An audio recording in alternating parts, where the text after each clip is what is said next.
بسم اللہ الرحمن الرحیم۔ کائنات صلی اللہ تعالی علیہ وسلم کا فرمان عالی شان ہے،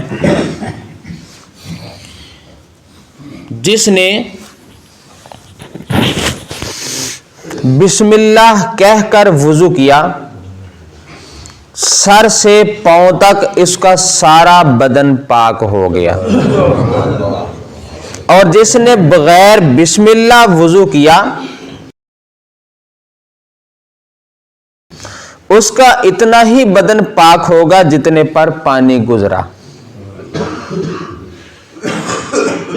دارقطنی شریف کی حدیث پاک سنائی ہے۔ اس سے پتہ چلا کہ انسان کو وہ کام کرنا چاہیے جس میں اس کا زیادہ فائدہ ہے۔ تو اس حدیث پاک میں فرمایا بسم اللہ پڑھ کے وضو کرو گے تو سر سے پاؤں تک سارے کا سارا بدن ہی پاک ہو گیا، اور جو بغیر بسم اللہ کے پڑھے گا اتنا ہی جسم بدن پاک ہوگا جتنے پر پانی گزرا۔ تو لہذا ایک اور فضیلت سماعت فرمائیں، پھر چند ایک مسئلے بیان کیے جائیں گے۔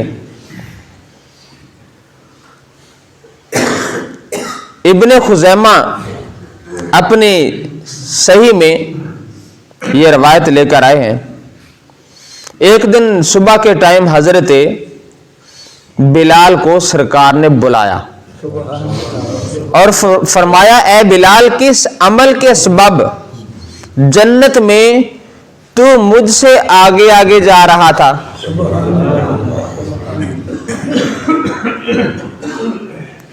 کہ میں رات جنت میں گیا تو تیرے پاؤں کی آہٹ اپنے آگے پائی۔ اس حدیث پاک سے یہ بھی پتہ چلا کہ کہیں بول کر بھی یہ جملہ نہ کہنا کہ نبی ہم جیسے ہیں، ایمان کی بربادی کا سبب بن جائے گا، کیونکہ نبی تو وہ ہیں دن صحابہ کرام کے سامنے گزارتے تھے، راتیں جنت میں گزارا کرتے تھے۔ جملہ دوبارہ سنیے، اے بلال، کس عمل کے سبب تو جنت میں میرے آگے آگے جا رہا تھا کہ رات میں جنت میں گیا؟ آئے ہائے ہائے، یہ میرے حضور کی شان ہے، اور تیرے قدموں کی آہٹ آگے آگے آئی۔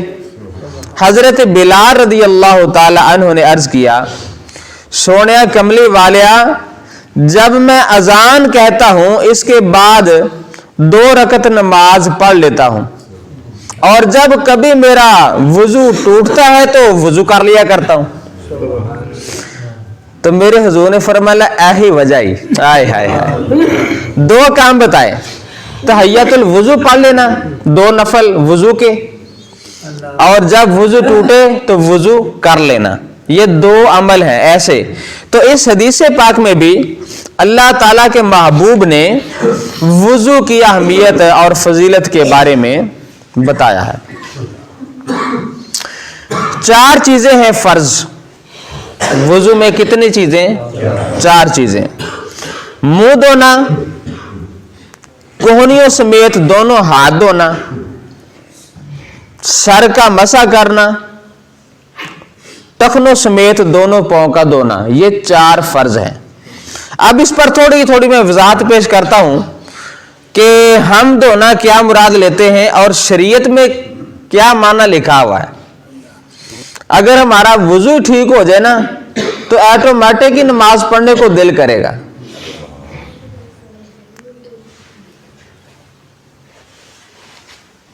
منہ سے مراد کیا ہے؟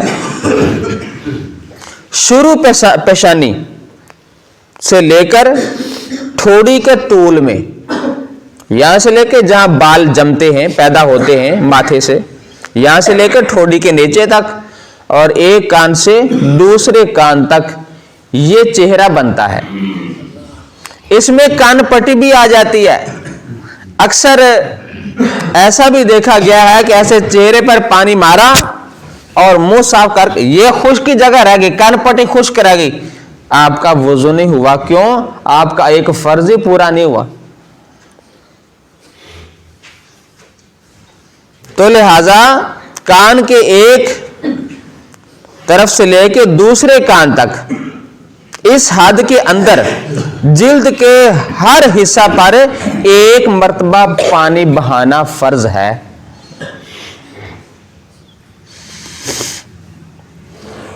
جس بندے کے سر کے اگلے حصے کے بال پیدا نہیں ہوئے یا جمے نہیں ہیں یا گر گئے, اس پر بھی وہیں تک منہ دھونا فرض ہے جہاں تک عموماً بال پیدا ہوتے ہیں. اگر عادتاً جہاں تک بال ہوتے ہیں اس سے نیچے تک بال جمے, بعض ایسے بندے ہوتے ہیں کہ ماتھے پر بھی بال جمنا شروع ہو جاتے ہیں, وہ جیسے وہ چونچ پیدا بن جاتی ہے, یہاں تک بال آ جاتے ہیں, ماتھے کے اوپر بال پیدا ہو جاتے ہیں.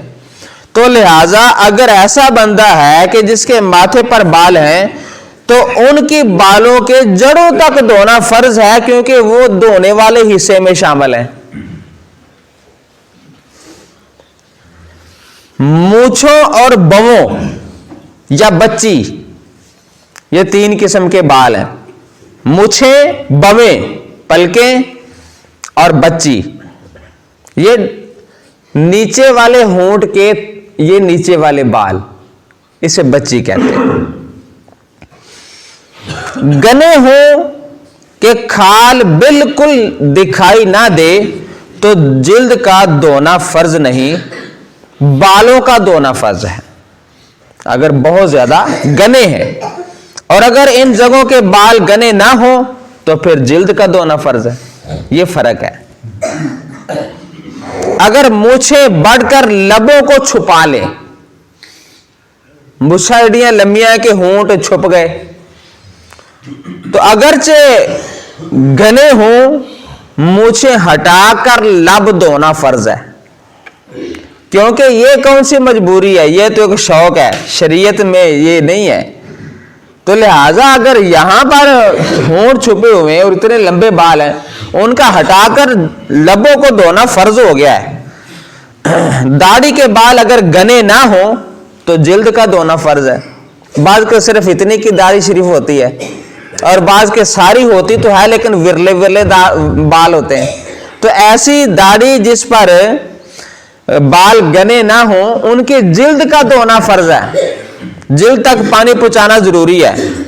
اور اگر گنے ہوں تو گلے کی طرف دبانے سے, داڑھی شریف کو گلے کی طرف دبائیں, ایسے کر کے گلے کی طرف دبایا, جس قدر چہرے کے اردا گرد میں بال پھر آئیں گے وہ نقشہ چہرے کا وہ سارے کا سارا دھونا فرض ہو گیا.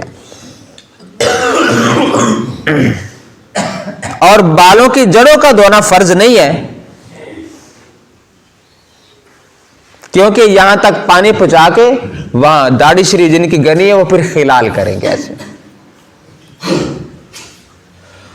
اگر گنے داڑھی والے جڑوں تک بال پانی پہنچانے کی کوشش کریں گے تو وہ پھر مشقت میں پڑ جائیں گے, وہ پھر پرابلم ہو جائے گا.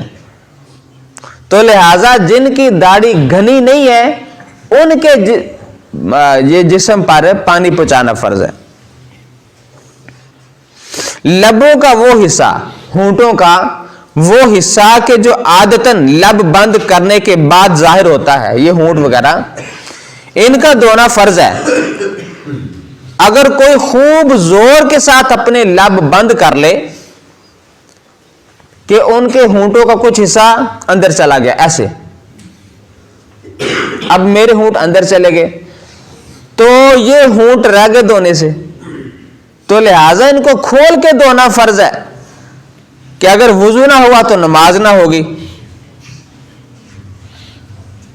اور ایسے ہی رخسار اور کان کے بیچ کی جو جگہ ہے جسے کن پٹی کہتے ہیں, اس کا دھونا بھی فرض ہے. ہاں اس حصہ میں جتنی جگہ داڑھی کے گنے بال ہوں وہاں بالوں کا, اور جہاں بال نہ ہوں یا گنے ہوں وہاں جلد کا دھونا فرض ہے. یہ پہلے میں نے بیان کر دیا کہ کن پٹی بھی بالکل خشک نہیں رہنی چاہیے,